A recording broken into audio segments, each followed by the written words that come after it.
Tuhan bersamamu. Dan bersamamu. Inilah Injil suci menurut Santo Matius. Dimuliakanlah Tuhan. Sekali peristiwa Yesus bersama murid-muridnya ada di Galilea. Ia berkata kepada mereka, "Anak manusia akan diserahkan ke dalam tangan manusia. Mereka akan membunuh dia, tetapi pada hari ketiga ia akan dibangkitkan."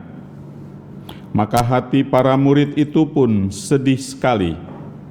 Ketika Yesus dan para muridnya tiba di Kafarnaum, datanglah seorang pemungut pajak Bait Allah kepada Petrus dan berkata, "Apakah gurumu tidak membayar pajak 2 dirham?" Jawab Petrus, "Memang membayar." Ketika Petrus masuk rumah, Yesus mendahuluinya dengan pertanyaan, "Bagaimana pendapatmu, Simon?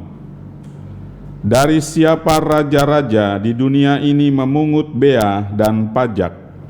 Dari rakyatnya atau dari orang asing?" Jawab Petrus, "Dari orang asing." Maka kata Yesus kepadanya, "Jadi bebaslah rakyatnya.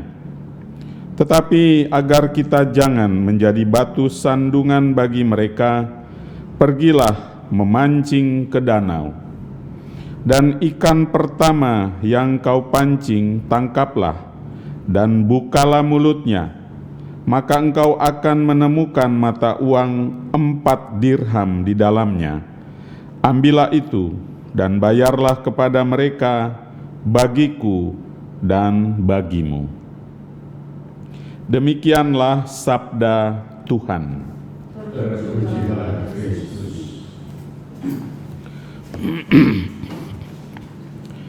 Dua hal dari bacaan Injil menurut Santo Matius. Yang pertama, pertanyaan tentang apakah Tuhan Yesus tahu bahwa setelah ia wafat di salib lalu akan mengalami kebangkitan seperti yang kita ketahui sekarang? Jawaban ada banyak. Tuhan tahu, tetapi pengetahuan Tuhan tidak seperti yang kita alami sekarang tentang kebangkitannya. Yang utama dari pengetahuan Tuhan Yesus adalah ia tahu bahwa Bapanya mencintai dia dan mencintai kita manusia.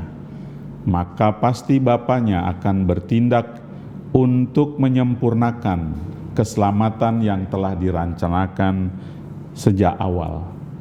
Jadi yang utama dalam proses penyaliban Tuhan ialah ketaatan, kesetiaan, dan keyakinan Tuhan Yesus kepada Allah Bapanya untuk menyempurnakan karya keselamatan Allah bagi kita, dan keyakinan bahwa Allah Bapanya tidak pernah meninggalkan dia dan akan bertindak untuk keselamatan kita.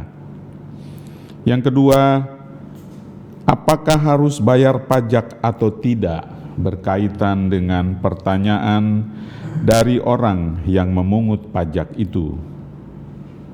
Jawaban Tuhan adalah supaya jangan menjadi batu sandungan.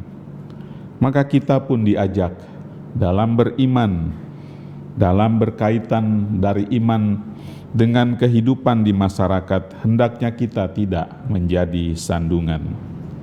Ungkapan iman yang kita rayakan dalam ibadat, di mana puncaknya adalah Ekaristi, harus diwujudkan sebagai perwujudan iman dalam kehidupan sehari-hari di lingkungan sekitar kita.